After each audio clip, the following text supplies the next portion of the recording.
Hey everybody, I just wanted to take a couple of minutes here and answer a question that comes up all the time. Probably at least once a week I get calls from potential clients that reach out to me or current clients and they say, hey Jeff, I got a phone call from a detective. What should I do? Should I call him back?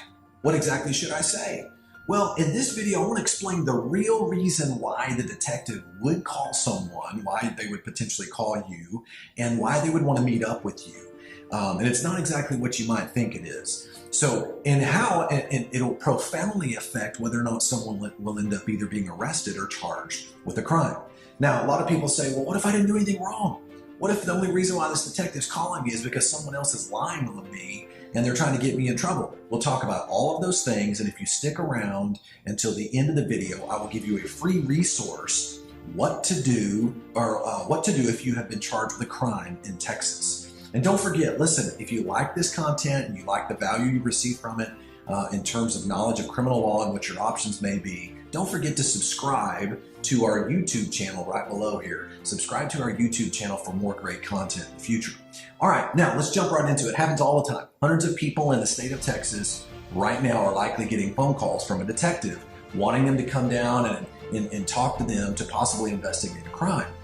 Now, by the way, if your situation is out of Tarrant County or the Dallas County area and you would like to have a free case analysis and help us walk you through that process, don't hesitate to call us at 817-877-5200.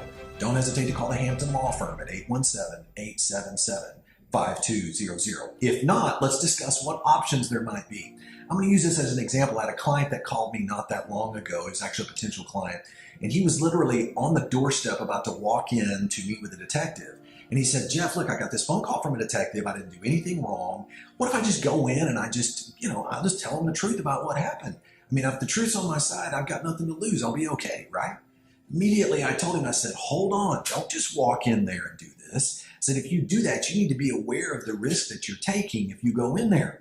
See, it's very important to understand that the detective is only calling someone. He would have been calling my client for one of two reasons. Number one, he either already has enough evidence to be able to establish a probable cause warrant for my client's arrest, but all he wants to do is wrap up the case and put a bow on it by having my client come in and be confronted with certain information that he tries to make my client look guilty, right? That's one way that he's doing it. Or the second reason he might be doing it is because he doesn't have any evidence at all and he's fishing and he wants to try to get my client to come in and sit down and try to admit to certain facts that will help him piece together a possible probable cause affidavit for a warning.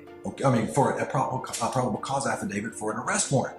Now, I'm just going to tell you right now, here's what detectives say sometimes, all right? Here's what they'll say.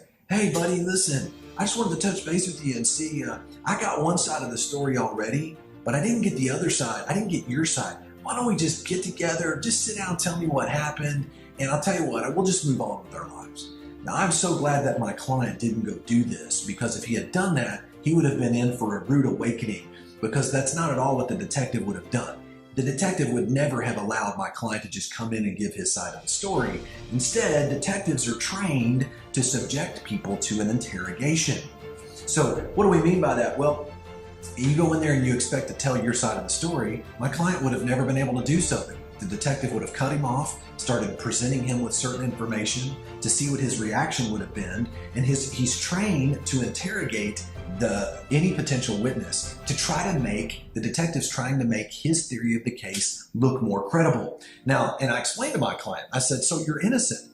Imagine going in there and trying to explain innocent facts. Imagine trying to say, okay, I'm innocent. Here's what happened. But the detective could easily try to either misunderstand or misconstrue or misapply what my client said, and now it's written down to make it look like he admitted to something. And at the end of the day, who is a judge, a jury, or a prosecutor going to believe? A detective, or is he going to believe what my client says? I mean, that's an easy answer to that question. So it's important to remember that everything that you say to the detective will be used against you.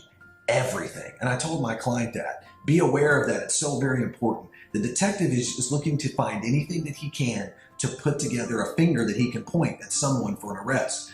So at the end of the day, I told you guys that I promised you if you waited around to the end of this video, I would give you that free ebook, that free resource, what to do if you've been arrested or charged with a crime in Texas. So I want to encourage you to do this right away. Click on the link below here. Click on this link below and follow the prompts given. It will be sent directly to your email. And don't forget, if you are in need of a free case analysis for your case, don't hesitate to contact the Hampton Law Firm at 817-877-5200. And don't forget to subscribe to our YouTube channel as well for more great content in the future. Hope you have a great rest of your day.